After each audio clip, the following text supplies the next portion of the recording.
President Trump has insisted again tonight that Iran is willing to make a deal to end the war.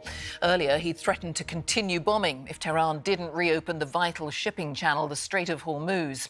Iran's foreign ministry says it's still considering the US proposal. The US military said this evening that it has shot and disabled an Iranian-flagged oil tanker in the Gulf of Oman.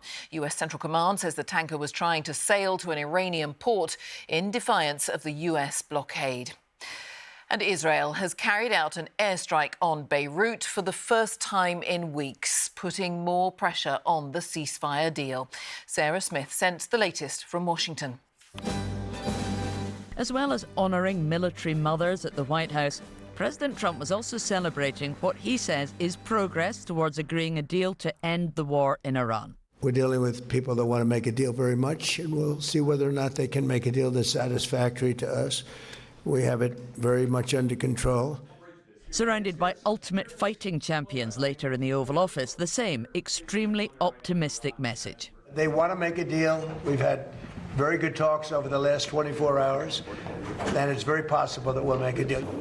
President Trump has abandoned his short-lived attempt to use the US military to help move international tankers through the Strait of Hormuz, citing good progress in talks.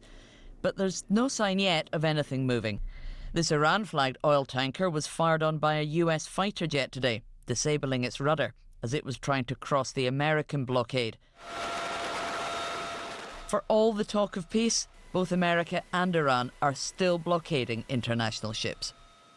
Iran's foreign minister was in Beijing today as China called for greater efforts to open the Strait of Hormuz and end the war. Iranian officials say they are reviewing the latest US proposal, which one described as more of an American wish list than reality. In Lebanon, the Israeli military has carried out its first strike on the capital, Beirut, since the start of a ceasefire last month. At least one building in the southern suburbs was heavily damaged. The target was apparently a Hezbollah commander, whom Israel blames for firing at Israeli settlements. Despite a declared ceasefire, Israeli attacks are continuing in southern Lebanon, killing more than 120 people in the last week. Israel accuses Hezbollah of attacking Israeli troops in Lebanon and northern Israel. This is a ceasefire in name only, and today's strikes could lead to a further escalation in the conflict. Sarah Smith, BBC News, Washington.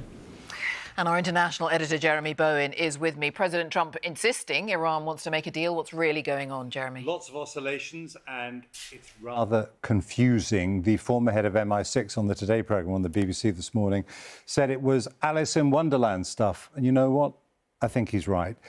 I think Donald Trump is trying to reverse out of a war which is very unpopular with Americans. Petrol prices are going up.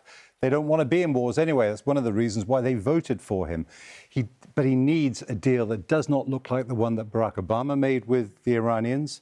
He needs it to look like a victory, and that makes it much harder to agree on even a one-page memorandum of understanding, which is what he's been saying amidst all the things he's been doing, that he says that they're working on right now. And I think he's got the Iranians really wrong. It's clear right now that he never understood the strong ethos of resistance that they have in the Islamic Republic.